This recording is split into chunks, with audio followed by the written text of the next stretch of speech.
can hear you from here. To serve or not to serve? That is the question.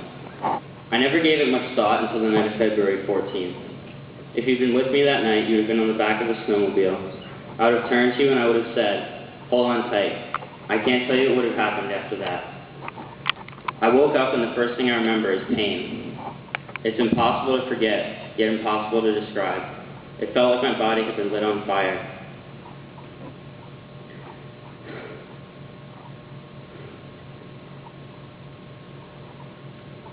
Sorry.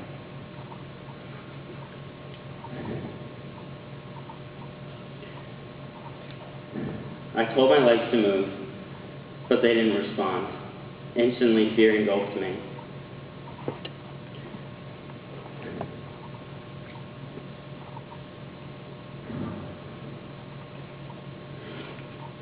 Luckily, my girlfriend was there with me, and she was able to call for help, starting an immense string of service without which I wouldn't be here today.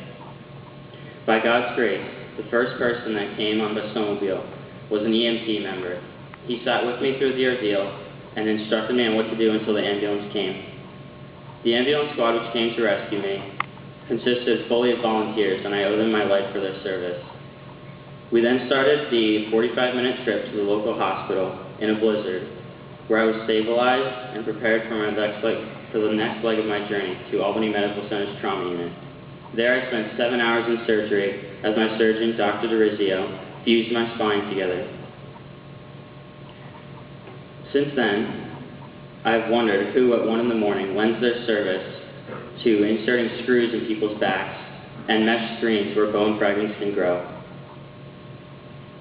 It was then his job to inform my parents that they would have to tell me it was highly unlikely that I would ever walk again. From there, I went to Kessler Institute for Rehabilitation in West Orange, and those of you who visited me there know how I was humbly served. From my therapist, who spent 3 hours a day teaching me to walk, to my nurses who administered shots and gave me medicine to ease my pain and keep me healthy. The extent of their service and humility even went so far as to change my diapers for me and wipe me like a 2-year-old.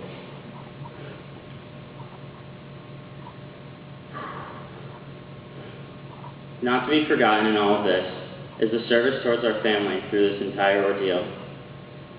Those of you in this very room who sent me cards, baked me cookies and brownies, drove my siblings and housed them while my mom was up in Albany with me, wrote on my Karen Bridge website, which had over 10,000 hits, and people who prayed for me.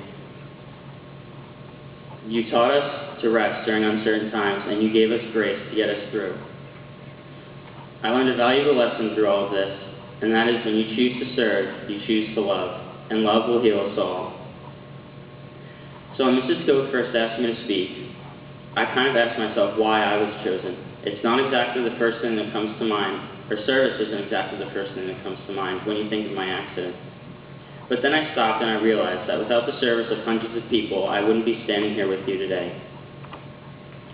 I'm not about to let that service go unnoticed either. I have the privilege of returning to Kessler to help young kids such as myself who have suffered spinal cord injuries through their recovery and give them somewhat of a chance of hope that they can soon fully recover like I did. If there's one valuable lesson I've learned, it's that we're all part of something bigger than ourselves, and nothing brings that to the front lines better than servicing others. So I ask you to stop and think, and remember that simple service towards one another could change or even save someone's life. And when you stop, remember, to serve or not to serve, that's the question.